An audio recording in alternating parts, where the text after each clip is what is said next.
विचार कर, जगातलं असं कोणतं पुस्तक असेल जे अजून लिहून पूर्ण पण नाही झालंय, म्हणजे छापायचा तर प्रश्नच येत नाही, आणि तरीही एका बलाढ्य साम्राज्याने ते पुस्तक प्रकाशित होण्याआधीच बॅन केलं. OMG, लिटरली अंगावर काटा येतो हे ऐकून. म्हणजे हस्तलिखित अवस्थेतच एखाद्या पुस्तकावर बंदी येणं हे एकदम नेक्स्ट लेव्हल आहे. एक्झॅक्टली. म्हणजे ब्रिटिश सरकारला एका 24 वर्षांच्या तरुणाने लिहिलेल्या हस्तलिखिताची इतकी दास्ती का वाटली असेल की त्यांनी ते शोधण्यासाठी संपूर्ण लंडन आणि भारताची गुप्तचर यंत्रणा कामाला लावली. सिरियसली यार, म्हणजे ब्रिटिशांना भीती या गोष्टीची नव्हती की या पुस्तकात काही नवीन शस्त्र बनवण्याची पद्धत आहे. त्यांना भीती होती की हे पुस्तक भारतीयांना त्यांची हरवलेली अस्मिता परत मिळवून देईल. राईट. आणि म्हणूनच आजच्या या डिस्कशनमध्ये आपण याच ऐतिहासिक दस्तऐवजाचा म्हणजे वि. दा. सावरकर लिखित the Indian war of independence 1857 या पुस्तकाचा वेध घेणार आहोत. येस, म्हणजे ज्या पुस्तकाने 1857चा घटनेकडे बघण्याचा संपूर्ण जगाचा दृष्टिकोन मुळापासून बदलला, त्याबद्दल आपण आज बोलणार आहोत. पण चर्चेला सुरुवात करण्यापूर्वी एक डिस्क्लेमर देणं खूप गरजेचं आहे. आजच्या या गप्पांमध्ये आपण कोणत्याही राजकीय विचारधारेचं समर्थन किंवा विरोध करणार नाही आहोत. हो ना, ते खूप महत्वाचं आहे.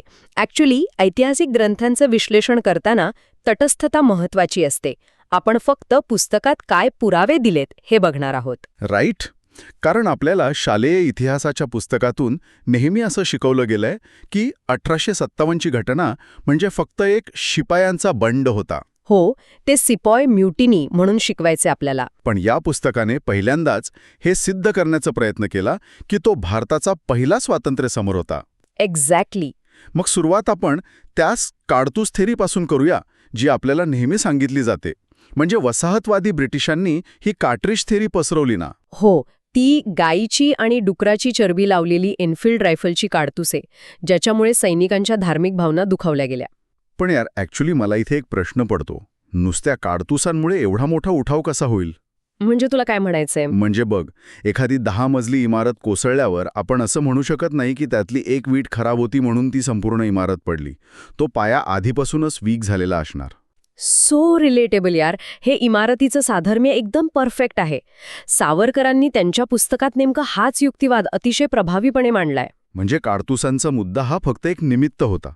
हो, ती केवळ एका आधीच तयार असलेल्या स्फोटक ढिगाऱ्याला लागलेली ठिणगी होती. जर हे फक्त शिपायांचं बंड होतं तर मग झाशीची राणी, तात्या टोपे, नानासाहेब पेशवे किंवा दिल्लीचा बादशाह बहादूरशाह जफर यात का सामील झाले? राईट. त्यांना तर ती काडतुसे दाताने तोडण्याची कोणतीही सक्ती नव्हती. एक्झॅक्टली. सावरकरांनी या क्रांतीचे 2 मुख्य स्तंभ स्पष्ट केलेत: स्वधर्म आणि स्वराज्य. स्वधर्म आणि स्वराज्य म्हणजे थोडक्यात स्वतःचा धर्म, संस्कृती आणि स्वतःचं राज्य. पण याचा नेमका अर्थ काय होता त्या काळात? कसे बघ, ब्रिटिशांचं सुशासन आहे की कुशासन हा खरा मुद्दा नव्हताच तिथे. तुम्ही कितीही चांगले रस्ते बांधले तरी प्रश्न हा होता की शासन कोणाचं आहे. राईट. परकीय शासन हाच मुळात संतापाचा मुख्य विषय होता. हो ना. भारतासारख्या समृद्ध देशाला परक्यांच्या अधीन का राहावं लागतंय, हा तो मूळ प्रश्न होता. आणि स्वधर्म म्हणजे फक्त धार्मिक कर्मकांड नाही, तर स्वतःच्या जीवन पद्धतीचं रक्षण करणं. म्हणजे ब्रिटिशांनी जेव्हा भारतीयांच्या सामाजिक जीवनात ढवळाढवळ करायला सुरुवात केली, जसं की ख्रिश्चन मिशनऱ्यांचा प्रभाव किंवा ते दत्तक वारसा नामंजूर करण्याचे कायदे. हो, डलहौसीचे कायदे. त्याने ज्या पद्धतीने दत्तक विधान नामंजूर करून सातारा, झाशीसारखी संस्थाने खालसा केली, त्यामुळे लोकांच्या मनात असुरक्षितता आली होती. अरे, सातारा म्हणजे आपल्या साताऱ्याचा पण यात खूप मोठा रेफरन्स येतं. हो तर. आणि स्वराज्य म्हणजे संपूर्ण स्वयंशासन. या 2च अशा गोष्टी आहेत ज्यासाठी लोक हसत हसत फासावर जातात, केवळ पगार वाढून मिळण्यासाठी नाही. खरं यार, सिरियसली माइंडसेट बदलतोय हे ऐकून. पण एक मिनिट, जर हा खरंच एक लोकसंग्राम होता तर मग दक्षिण भारत किंवा पंजाब या उठावापासून अलिप्त का राहिला? हां, खूप चांगला प्रश्न आहे. सावरकरांनी हे मान्य केलंय की हा उठाव संपूर्ण भारतभर एकाच ताकदीने पसरला नाही.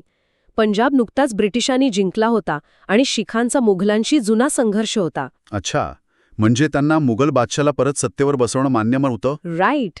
आणि दक्षिण भारतात ब्रिटिशांची पकड आधीपासूनच घट्ट होती. पण जिथे जिथे हा उठाव झाला तिथे तो फक्त सैनिकांपुरता मर्यादित नव्हता. म्हणजे सामान्य जनता पण रस्त्यावर उतरली होती. ओ माय गॉड, लिटरली सगळे. शेतकरी, कारागीर, सामान्य लोक मोठ्या संख्येने सहभागी झाले. ब्रिटिशांच्या महसूल धोरणांमुळे गांजलेला शेतकरी नांगर सोडून लढ्यात उतरला होता. बापरे. हो, लोकांनी महसूल रेकॉर्ड्स जाळून टाकले, सावकारांवर हल्ले केले, कारण ते ब्रिटिशांच्या व्यवस्थेचा भाग मानले जायचे. आणि आणखी एक गोष्ट जी मला खूप आश्चर्यकारक वाटते ती म्हणजे हिंदू मुस्लिम ऐक्य. येस. म्हणजे ब्रिटिशांनी नेहमीच तोडा आणि राज्य करा नीती वापरली, पण 1857 मध्ये हे दोन्ही समाज एकत्र कसे आले? हेच तर या पुस्तकातलं सर्वात भारी निरीक्षण आहे. सावरकरांनी स्पष्टपणे मांडले की हा उद्रेक अचानक झालेला नव्हता, तो एक पूर्वनियोजित कट होता. पूर्वनियोजित? हो, हिंदू आणि मुस्लिम दोन्ही समाजांना जाणवलं होतं की त्यांचा मूळ शत्रू हा फिरंगी आहे, आणि जेव्हा उठाव सुरू झाला तेव्हा त्यांनी वयाच्या 80व्या वर्षी मुघल बादशाह बहादूरशाह जफरला देशाचं नेतृत्व दिलं. पण यार, हे पूर्वनियोजित कसं काय असू शकतं? म्हणजे त्या काळी काय व्हॉट्सॲप किंवा टेलिग्राम नव्हतं? लाखो लोकांपर्यंत हा निरोप कसा गेला? इथेच तर खरा गेम चेंजर सीन आहे. सावरकरांनी पुस्तकात लाल कमळाचं फूल आणि चपात्या यांच्या माध्यमातून कसा निरोप पोचवला गेला हे खूप भारी रंगवलंय. Weight, what? चपात्या? म्हणजे रोजच्या जेवणातली चपाती? हो, तीच चपाती. चपातीचं वाटप हे एका साखळीसारखं, म्हणजे चेन रिॲक्शनसारखं काम करायचं. कसं म्हणजे? एका गावचा चौकीदार रात्री दुसऱ्या गावात जायचा, तिथल्या पाटलांना एक चपाती द्यायचा आणि सांगायचा, अशाच आणखी 5 चपात्या बनव आणि पुढच्या गावात पोचव. चायला लई भारी. म्हणजे एकदम सिक्रेट मेसेजिंग. हो, सोबत एक गुप्त निरोप असायचा की 31 मे 1857 रोजी सगळ्यांनी परकीय सत्तेविरुद्ध बंड पुकारायचंय. अरे, हे एक्झॅक्टली आपल्यासारखंच आहे. म्हणजे आज पण आपल्या साताऱ्यातल्या गावात बघणं, एखादी बातमी कशी वाऱ्यासारखी पसरते एका कट्ट्यावरून दुसऱ्या कट्ट्यावर. हां, हो ना, एकदम तसाच वाईब होता तो.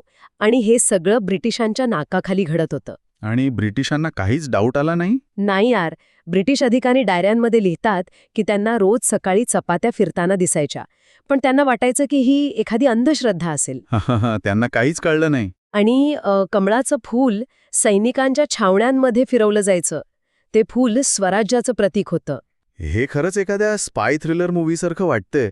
पण अरे थांबा एक सेकंड, तुम्ही एवढ्या मन लावून हे ऐकताय, पण अजून सबस्क्राईब नाही केलं आपल्या अक्षरवारी पॉडकास्टला? हां, सिरियसली मित्रांनो, एकदम फ्री आहे. आत्ताच करा. दर आठवड्याला असाच नवीन भारी विषय घेऊन येतो आपण. नोटिफिकेशन्स ऑन ठेवा. चला, बॅक टू द डिस्कशन. हो, तर मला एका गोष्टीचं सर्वात जास्त आश्चर्य वाटतं.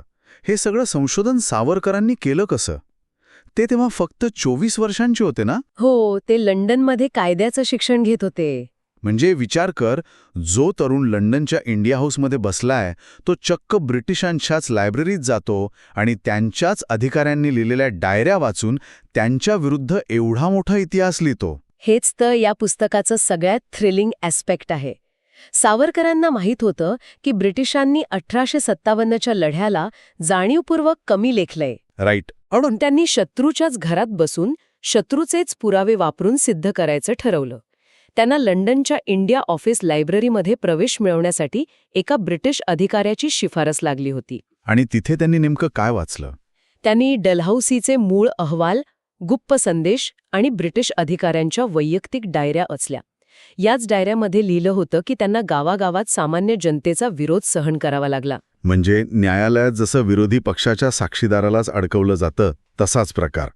पण जेव्हा ब्रिटिशांना समजलं की हा तरुण आपल्याच लायब्ररीत स्फोटक साहित्य तयार करतोय, तेव्हा काय झालं?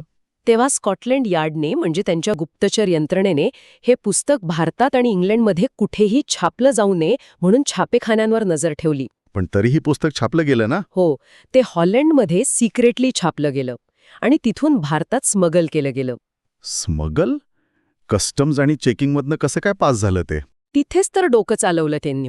पुस्तकाच्या मूळ कव्हरवर दुसऱ्याच एखाद्या प्रसिद्ध पुस्तकाचं नाव टाकलं जायचं. म्हणजे फेक कव्हर? हो, चार्ल्स डिकन्सची कादंबरी पिकविक पेपर्स किंवा डॉन क्विझॉट अशा युरोपियन क्लासिक पुस्तकांच्या कव्हरखाली लपवून ते फ्रान्समधून भारतात आलं. चायला. म्हणजे ब्रिटिश अधिकारी कस्टम्समध्ये पिकविक पेपर्स म्हणून जे तपासून सोडून देत होते ते सावरकरांचं पुस्तक होतं? एक्झॅक्टली. आणि तुला माहितीये, त्या काळी अंडरग्राऊंड मार्केटमध्ये हे पुस्तक चक्क 300 रुपयांना विकलं जायचं. बापरे, 300 रुपये? त्या काळातले 300 म्हणजे आजचे लाखो रुपये झाले. सामान्य माणूस एवढे पैसे द्यायचा? लोक वर्गणी काढून घ्यायचे आणि रात्री लपून एकमेकांना वाचून दाखवायचे. पुढे जाऊन भगतसिंग आणि नेताजी सुभाषचंद्र बोस यांच्यासाठी हे पुस्तक एक बायबल बनलं. राईट. नेताजींच्या इंडियन नॅशनल आर्मीमध्ये याचा खूप प्रभाव होता असं ऐकलंय मी. हो, INA-मध्ये राणी झान्सी रेजिमेंट नावाची महिलांची पहिली तुकडी स्थापन करण्यामागे ह्याच पुस्तकाची प्रेरणा होती. म्हणजे या पुस्तकाने फक्त भूतकाळ नाही सांगितला, तर भविष्यातील क्रांतीचा रस्ता पण तयार केला. खरंय. पण इथे आपण एका महत्वाच्या पॉइंटवर येतो. आपण आत्तापर्यंत बघितलं की एवढं सगळं प्लॅनिंग होतं, हिंदू मुस्लिम ऐक्य होतं, तरी 1857चा लढा अपयशी का ठरला? तो एक खूप क्रिटिकल भाग आहे पुस्तकातला. मला ॲक्च्युली वाटतं की ब्रिटिशांची लष्करी ताकद आणि आध्यात्मिक शस्त्रे हेच मेन रिझन असावं. म्हणजे बघ, एका बाजूला आपण चपात्यांमधून निरोप पाठवतोय आणि दुसरीकडे ब्रिटिशांकडे टेलिग्राफ होता. ते एका सेकंदात मेसेज पाठवायचे. अरे काहीतरीच. नीट वाचलं नाहीस तू ते पुस्तक? नाही यार, ॲक्च्युली ऑथरचा पॉइंट वेगळा होता. म्हणजे तंत्रज्ञान हे एक मोठं कारण होतंच ना. नाही. ओके, तू सांग तुझं व्हर्जन. पण सावरकरांनी पुस्तकात स्पष्ट सांगितलंय की केवळ शस्त्रास्त्रांची कमतरता हे एकमेव किंवा सर्वात मोठं कारण नव्हतं. बरं, मग काय होतं सर्वात मोठं कारण? त्यांच्या मते मूलभूत कारण होतं भविष्यातील स्पष्ट आणि समान विचारधारेचा अभाव. म्हणजे एक्झॅक्टली काय? म्हणजे ब्रिटिशांना हकलून दिल्यानंतर पुढे काय? देशावर कोण राज्य करेल? जुनी सरंजामशाही परत आणायची की काही नवीन व्यवस्था उभी करायची? यावर एकमत नव्हतं. अच्छा, म्हणजे आपल्याला काय नकोय हे माहीत होतं, पण काय हवंय हे क्लिअर नव्हतं. एक्झॅक्टली. आणि दुसरं मोठं कारण म्हणजे काही भारतीय संस्थानांनी वेळेवर दिलेला धोका. ओहो, म्हणजे गद्दारी. हो, जर सगळे एकत्र आले असते तर चित्र वेगळं असतं, पण काहींनी चक्क ब्रिटिशांना सैन्य आणि रसद पुरवली. यार, हे खूपच फ्रस्ट्रेटिंग आहे. म्हणजे घरभेदीपणाने घात केला. आणि आणखी एक मोठी चूक झाली. एका केंद्रीय लष्करी नेतृत्वाची कमतरता होती. आपण मगाशी पाहिलं ना, 31 मे ही नियोजित तारीख होती. हो, चपात्यांमधून तोच मेसेज गेला होता. पण मेरठच्या छावणीत काही सैनिकांनी उतावीळपणे 10 मे रोजीच उठाव केला. अरे रे, म्हणजे 3 आठवडे आधीच स्फोट झाला. हो, आणि या एका चुकीमुळे ब्रिटिशांना सावध व्हायला वेळ मिळाला. जर देशभरात एकाच दिवशी उठाव झाला असता तर ब्रिटिशांना तो थोपवणं अशक्य होतं. पण मग सावरकरांच्या दृष्टीनं हा लढा पूर्णपणे अपयशी ठरला असं म्हणता येईल का? अजिबात नाही. त्यांनी स्पष्ट लिहिलंय की लष्करीदृष्ट्या आपण हारलो असो, पण तो मानसिकदृष्ट्या पूर्णपणे अपयशी ठरला नाही. म्हणजे? कारण या लढ्याने संपूर्ण जगाला आणि भारतीयांना दाखवून दिलं की आपण आता गुलामगिरी मुकाट्याने सहन करणार नाही.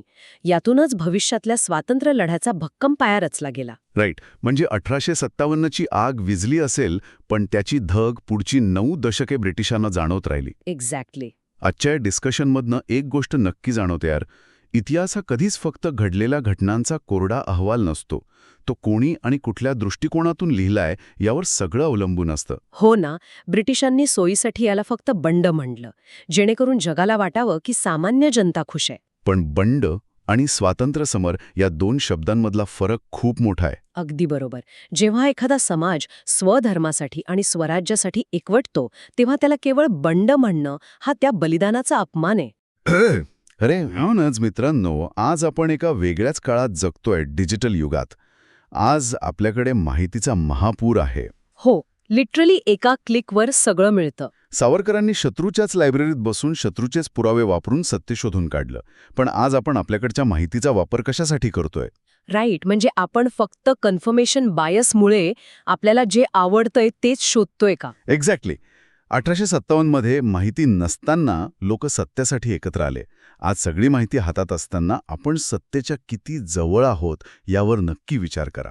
आणि मित्रांनो, कमेंट करून नक्की सांगा या डिस्कशनमधला कुठला पार्ट तुम्हाला सगळ्यात जास्त रिलेटेबल वाटला. हे पुस्तक नक्की वाचा, पर्स्पेक्टिव्ह बदलेल, गॅरंटेड. पुढच्या भागात एक अजून मस्त आणि भारी पुस्तक घेऊन येतोय आम्ही, ते अजिबात मिस करू नका. येस, भेटूया पुढच्या भागात. बाय. जय महाराष्ट्र. बाय. जय महाराष्ट्र.